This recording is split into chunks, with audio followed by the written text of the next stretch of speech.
Hello friends, this is Shahbaz and you are watching our YouTube channel Vidik Javda।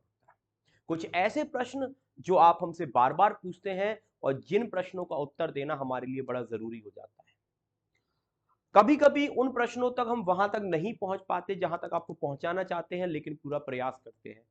और आज भी एक ऐसे ही सवाल है, क्या फिर बढ़ेगी एमपीएडीपीओ की तारीख? जो भी बच्चे प्रिपरेशन कर रहे हैं वो बड़े परेशान हैं, क्या डेट बढ़ेगी नहीं बढ़ेगी, और ऐसे तमाम सवाल हमारे साथ बार बार पूछे जा रहे हैं। तो पहली चीज, ये कोई ऐसी वीडियो नहीं है जिसमें मैं आपको एग्जैक्ट तारीख बताने वाला हूं कि क्या तारीख होगी क्या नहीं होगी। अगर आप ये सोच के वीडियो देख रहे हैं तो डेफिनेटली शायद वो आपको आंसर ना मिले, लेकिन कुछ चीजें बताई जा सकती है जिससे आपको ये पता चल सकता है क्या एग्जाम हो सकता है या नहीं हो सकता।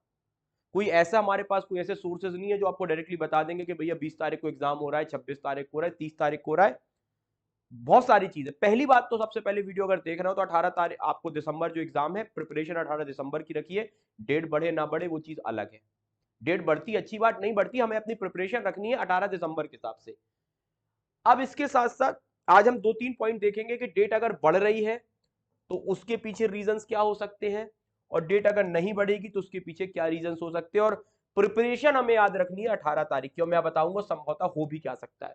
लेकिन उसके पहले बता दूं, अगर आप जुडिशियल एग्जाम की तैयारी चल रहे हैं, एमपीएडीपीओ की तैयारी कर रहे हैं, तो हमसे जुड़ सकते हैं, हमारे बैचेस से जुड़ सकते हैं। अभी भी आपके पास काफी समय, हो सकता है डेट भी एक्सटेंड हो जाए, हो सकता है, मैं एग्जैक्टली नहीं बोल रहा हूं कि होगी, हो सकता है। तो हमारे major laws, minor laws, GK GS के बैचेस, टेस्ट सीरीज सारे के सारे अलग साथ में भी ले सकते हो, रीजनेबल प्राइस में अलग अलग भी ले सकते हो। इसके साथ साथ एमपी जुडिशरी, यूपी जुडिशरी, आप बोल सकते हो जुडिशरी की प्रिपरेशन भी कर सकते हो। डिस्क्रिप्शन बॉक्स में नंबर होगा 786, सॉरी आप नंबर एक लिख लीजिएगा, ठीक है। ये आपको नंबर दिख रहा होगा 9109461702। इस नंबर पे आप कॉल या मैसेज कर दिए 9109461702। आपको सारी इंफॉर्मेशन मिल जाएंगी, टेस्ट सीरीज से रिलेटेड इंफॉर्मेशन, जीके के बैच से रिलेटेड, माइनर लॉ से रिलेटेड, मेजर नए एडेड सब्जेक्ट से सारी चीजें। इसके साथ साथ टेस्ट सीरीज भी चल रही है, लॉ की टेस्ट सीरीज भी है, जीके की भी, और लॉ प्लस जीके की भी टेस्ट सीरीज है। कोई भी टेस्ट सीरीज ज्वाइन कर सकते हो, सारी की सारी आपको हेल्प करेंगी। चलिए, सवाल, जीके की क्या डेट बढ़ सकती है, क्या डेट बढ़ सकती है, डेट के बारे में, क्या डेट एक्सटेंड होगी, सवाल ये है।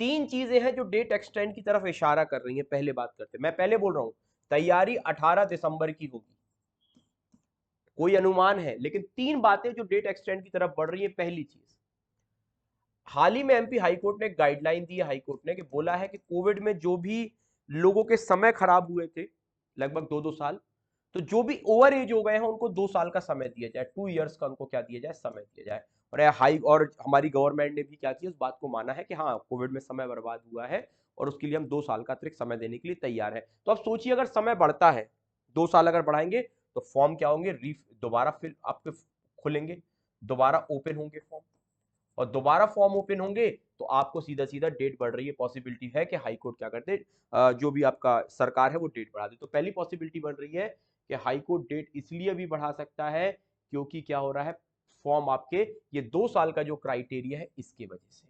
दूसरा, कुछ लोगों ने अभी रिट्स वगैरह भी लगाई है, आपको पता होगा रिट्स वगैरह भी लगी है हाई कोर्ट में, जिसकी नवंबर में हियरिंग है, जिसमें अलग अलग मांगे की गई हैं। कुछ लोगों ने सब्जेक्ट पुराने जो थे उनको लाने की मांग की है, कुछ लोगों ने जीके को हटाने की मांग की गई, अजीब अजीब मांगे की गई हैं। खैर, सब व्यक्ति को अधिकार है अपना, कोई भी आप मांग कर सकते हैं, लेकिन इन रिट्स पर फैसला हो सकता है, इस पर हो सकता है फैसला दिया जाए, नवंबर में फैसला हो सकता है। इन केस अगर सिलेबस चेंज हो रहा है या डेट को लेकर अगर कोई चीज असमंजस होती है, हियरिंग आगे बढ़ती है, तो यहां पे भी डेट होने के, आप समझो ये नवंबर में हियरिंग, उन्होंने दिसंबर में हियरिंग रख दी, अगर दिसंबर में हियरिंग रखेंगे या दूसरी पार्टी को बुलाएंगे, मौका देंगे, या सरकार वगैरह नहीं आती, अच्छे से पक्ष नहीं रख पाती, तो यहां भी डेट बढ़ने की पॉसिबिलिटी है। तीसरा बढ़ती है, चलो रिट में जो भी लोगों ने मांग की है उनकी मांग को मान लिया जाता है, कोई भी मांग की हो मान लिया, तो फिर वहां पे क्या हो सकता है, अतिरिक्त आपको 2 महीने के आसपास का समय दिया जा सकता है। तो पूरी पूरी पॉसिबिलिटी, अगर ये पॉइंट आपके तीन आते हैं, तो इन तीन को लेकर अगर पॉसिबिलिटी बनती है तो फिर आपका एग्जाम फरवरी से मार्च के बीच में जाएगा।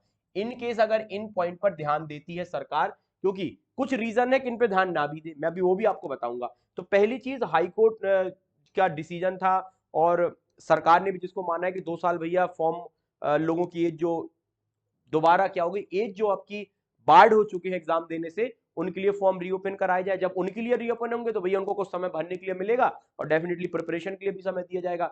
दूसरी रिट वगैरह लगी और तीसरी अगर रिट में चीजों को मान लिया जाता है तो यहाँ पे भी आपको अतिरिक्त समय मिल सकता है। तो ये तो 2-3 आपकी पॉसिबिलिटी बन रही है कि शायद डेट एक बार और एक्सटेंड होगी। और इस बार याद रखिएगा डेट इन केस एक्सटेंड होती है तो ये फाइनल डेट एक्सटेंड होगा, इसके बाद डेट आपकी एक्सटेंड नहीं होगी जो संभवता है। दूसरी चीज, डेट ना बढ़ने के रीजन है, ना बढ़ने के मैंने अभी बताया 2 साल वाली बात आई थी, लेकिन वो एक और एग्जाम में आई थी जो मैं आपको बता देता हूं। आप एमपी की पीएससी की वेबसाइट में जाइए, अभी एग्जाम हुआ है डीएसपी रेडियो, ये एग्जाम हुआ है और ये प्रीलिम्स एग्जाम उन्होंने करा लिया है। अपने साथ ही वैकेंसी आई थी, ये एग्जाम करा लिया है। 2 साल का उन्होंने कोई वो लाभ वगैरह नहीं दिया इसमें और इन्होंने एग्जाम करा लिया। हो सकता है सेम चीज हो जाए, तो इसलिए 18 के लिए बिल्कुल प्रिपेयर रहिएगा। केवल एक एग्जाम नहीं, हाई कोर्ट एक्टिव हो चुकी है, आप जाके वेबसाइट में देखिए। एक अगर वेटनरी असिस्टेंट सर्जन का उन्होंने रिजल्ट दे दिया, ये एग्जाम उन्होंने करा दिया है। इसके साथ असिस्टेंट मैनेजर का एग्जाम उन्होंने करा लिया है। ठीक है, ये रिसेंटली अभी मतलब ये 13 तारीख के बाद की सारी है। आयुर्वेदिक मेडिकल एग्जामिनर की उन्होंने करा लिया है। ठीक है, इसके साथ साथ स्टेट पीएससी के वगैरह में भी उन्होंने, मतलब आप मान लीजिए अभी फिलहाल मतलब 10 तारीख से लेकर 20 तारीख के बीच में उन्होंने 2 एग्जाम करा लिए हैं, 2 की आंसर की आपकी डाल दी है, कुछ रिजल्ट आपके डाल दिया है। मींस पीएससी एक्टिव हो चुकी है, क्योंकि बहुत समय से निष्क्रिय थी पीएससी, ऐसा कहा जा रहा था कि एग्जाम समय से नहीं करा रही थी, लेकिन अब वो दोबारा एक्टिव हो चुकी है। तो अगर एक्टिव हुई है तो आपको क्या हो सकता है, यहाँ पे एग्जाम वगैरह के लिए आपसे आपका एग्जाम भी 18 को हो सकता है। तो मैंने आपको देखो दोनों पॉसिबिलिटी बताई। अब मेरे मन की बात क्या, मेरे मन की बात है 18 को एग्जाम हो सकता है, इसके 40% चांसेस है, लेकिन 60% चांसेस एग्जाम को बढ़ने को भी लेके हैं। मैं यहाँ पे कोई आपको भविष्य नहीं बता रहा हूं, आप ये बात मत बोलिएगा कि सर आपने ऐसा कहा था, ऐसा नहीं हो रहा। ये केवल संभावनाएं हैं, जो मुझे लग रहा है उनके अनुसार, जो लोगों से बात की गई है, लेकिन कोई फाइनल डिसीजन नहीं है कि डेट बढ़ी जाएगी। हो सकता है डेट बढ़े, हो सकता है ना बढ़े। फिर से इसलिए कह रहा हूं, आप लोग के लिए तो डेट अभी 18 ही है, 18 ही मान के चलिए, उसके हिसाब से प्रिपरेशन करिए। और टेलीग्राम में कार्ड मैं लिंक डाल दूंगा डिस्क्रिप्शन बॉक्स में, उससे जुड़ जाइएगा, जिससे आपको बहुत फायदा मिलेगा। मेरी फ्री क्लासेस भी चालू हो रही है अकेडमी में, महाभ्यास सीरीज करके, वो भी फ्री क्लासेस हैं। यूट्यूब में भी फ्री सेशंस आएंगे, इनसे आपको जुड़े रहना है, तभी आपको सारी इंफॉर्मेशन मिलेगी। आपको लिंक में भी मैं आपको डाल दूंगा, ये क्या बोलते हैं, कमेंट को मैं पिन भी कर दूंगा टेलीग्राम लिंक की। तो टेलीग्राम चैनल को मैंडेटरी सब्सक्राइब कर लीजिएगा और चैनल को जरूर सब्सक्राइब करिए, जहां पे आपको अच्छी अच्छी इंफॉर्मेशन मिलेगी। Thank you for watching.